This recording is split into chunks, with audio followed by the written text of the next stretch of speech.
What's the biggest misconceptions about a narcissist then? That they love themselves. They don't love themselves? Oh, hell no. It's self-loathing. This is a disorder of self-loathing. All that inadequacy and ugly insecurity, they hate themselves. Really? But then they put it on other people. Project it onto other people. You're a horrible, lying, disgusting person. You make me sick. Oh my They're talking about themselves. Oh my gosh. Sometimes you just want to give them a hug. So narcissists are miserable. They're miserable. Miserable. Miserable. It's awful. I actually say that the compassion we can find in ourselves is people are like, I want to get revenge on them. I say, you don't have to. They have to keep being them. They have to live with it. The universe wins on that one. Like, they have to Wow. keep being them. It is imagine every day you're comparing yourself to everyone. You're thinking, they have that and they have that. How come I don't have this? And how come this? And they're constantly anxious. They're constantly angry. They constantly feel like a victim. They feel like everyone is out to get them. That's a very difficult way to live. Their nervous system must be always heightened too. Kind of. Yeah, different than their psychopathic cousins there, obviously. Who doesn't feel it, yeah. Yeah, but narcissists really, it's a very uncomfortable way to live because they always feel like they're getting the short end of the stick. And so what are the signs then if you're a kid and you've thought one thing about your parents, but all of a sudden you're starting to see like, oh, maybe they might have one parent who's narcissistic. What would you say are the main signs if a parent for a kid would be narcissistic? I don't think, let's say a child is anyone under 13, I don't even think kids start understanding that their parents are messed up until they're around middle school or high school. Selfishness, real inattentiveness. Dismissiveness. Devaluation of their emotions, shaming them, humiliating them, expecting them to be like them, devaluing them if they don't excel at the things they want. What do you mean you don't want to go to Harvard? Or like, ugh, you want to go to that college? Like any kind of contemptuous dismissiveness of their children. That's all narcissistic parent behavior. Wow. Rage. Rage is a big one, and I think that's probably the one my clients have brought. Anger, but rage, like that, walking on eggshells. If anyone says to me, I felt like I was always walking on eggshells around my parent, probably dealing with an antagonistic, like a narcissistic parent. Yeah, I think I was telling you before, and I felt that for a part of my life, and then things started to shift. But I've definitely walked on eggshells for many relationships in the past, which makes me be like, why did I jump into different relationships where I felt that way, which maybe I hadn't learned to heal the past yet, or I hadn't learned to. But you didn't jump into a relationship. I didn't feel that in the beginning. You didn't feel it at the beginning. But it was like 6 to 12 months later when I was justified. Then I justified, oh, let's just get back to where it was. One of the I would say your greatest vulnerability, quite frankly, to narcissistic relationships is your history as an athlete. Athletes are actually at not only great risk of being narcissistic, but for falling for narcissists. Why is that? And a lot of that is because for any gifted athlete, all you needed to do was work harder. You just had to go to the gym or had to run or do whatever it was you needed to do. It just meant more reps. Yes. There was always a way to make it better. You're gonna do the Sunday workout. You're gonna go to the gym at 4 in the morning. That's it. Right? That's and so the more you had this better. belief, you got better and you were in control. So the belief is you could extend that to anyone. I just gotta talk to them harder. I'm gonna be more clear. I'm gonna more make loving, this work. more present, I'm gonna be more giving. Everything becomes a workout. Oh my gosh, this is what I did in the last 10 years. In every relationship for the last 10 years. And I remember just being like, never felt enough. And it was always draining to give. It was never enough what I gave. There was always something wrong with me. There was always something to pick at. Yep. And they never wanted to go to therapy with me. It was funny because I was like, what meant, I don't want to generalize, but I was like, I'm a guy who wants to go to therapy and get feedback from I'm not perfect. Give me feedback. Tell me how to improve because I'm an athlete, right? I'm like, I want to improve.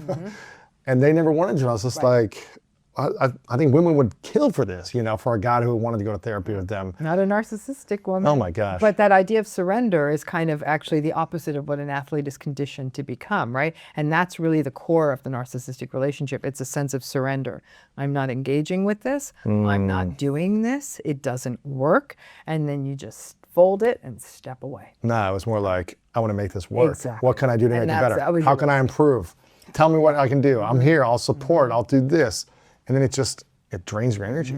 Athletes, entrepreneurs are at risk. Anyone who's a doer and it's worked for them, they're screwed. it wasn't until I really started lifting the veil, as my therapist talks about, is like I started to really realize like, okay, I don't need to keep working. You talked about this in one of your recent videos, like the marriage and relationships should be hard work is kind of the narrative. And when I realized like it shouldn't feel like, it should feel like commitment and that there's attention and presence, but it shouldn't feel like this draining hard work. No, it Otherwise, really should. otherwise I'd rather be single if that's what it is. It's Exactly. And I think that, and I have to tell you, a lot of people have had a lot of harm done to them in therapy where therapists say to them, "Well, it's hard work. relationships are hard work." No, it's not. I mean, yeah, maybe having to say no, like having to sit through a football game you don't want to watch. I don't know that that's hard work, like because they sat and watched your French film with you. It's just an uncomfortable moment. I'm just going to read my book while you watch your football game. Like, we're good. Yeah, it's fine. Yeah, I can show up for a few hours. That's not hard work. Yeah. Hard, and the other person's kind, right? Again, every healthy relationship has the same core ingredients: kindness, compassion, patience, mutuality of regard, reciprocity, respect. Yeah. Every single one. And as long as you got that Flexibility. no narcissistic relationship has even one of those ingredients. So that's why they don't work. They don't work. So yeah, they're always going to be hard work because you have not one of the essential ingredients. Like you're trying to bake a cake without flour, eggs, or sugar. Good luck with that. Right. Oh my gosh. This is just bringing me back to so many realizations. How do you know when you're entering a new relationship if the person is not a narcissist? Like maybe you've been in a narcissistic relationship or your parent was or whatever it is, and you have some PTS from those experiences.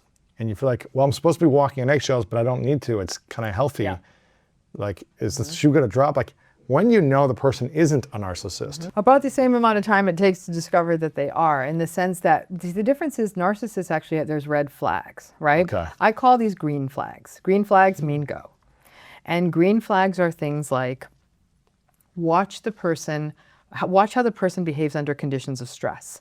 So let's say that you're running late to the airport. Great, that's a great example of a stress, right? How are they acting? And are they, they're saying, oh, I'm a little worried about this, but we're gonna make it work. And listen, what's the worst that's gonna happen? We'll get rebooked. And they're calm and like, listen, I'm just glad to be here with you. Like, we'll figure it out. To make the most of the moment. We'll go to an airport hotel if we have to. Yeah. Well, we're gonna be fine. A narcissist, when they're running late to the airport, oh no. What happens? So, and it's just, I'm not going to curse, right? But it's chaos, stress, accusations. This is your fault. Entitlement.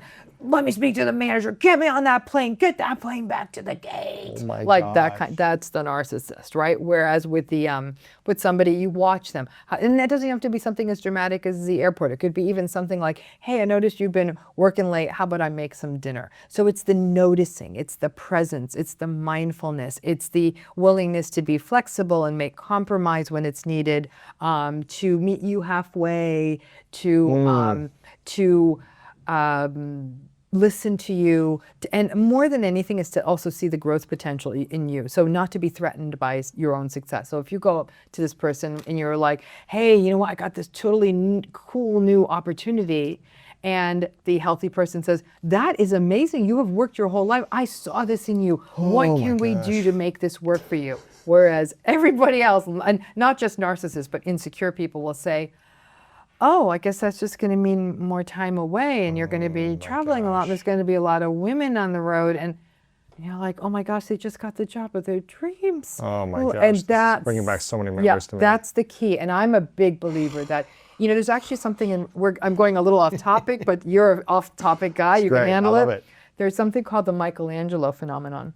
And it's a big relationship theory. Is there a graph for this? No, I was gonna say I want to use the. I'll start trying the Sistine At some Chapel. point, I want to use this. So the Michelangelo phenomenon is this idea that the one person in the relationship sees the absolute potential in the other in such a way that they say, "What do we need to do to get you to your dream?" Thank you for watching this video. If you want more inspiring clips like this, make sure to click right here to subscribe and click right here to watch that next video that is specific to support you in your life.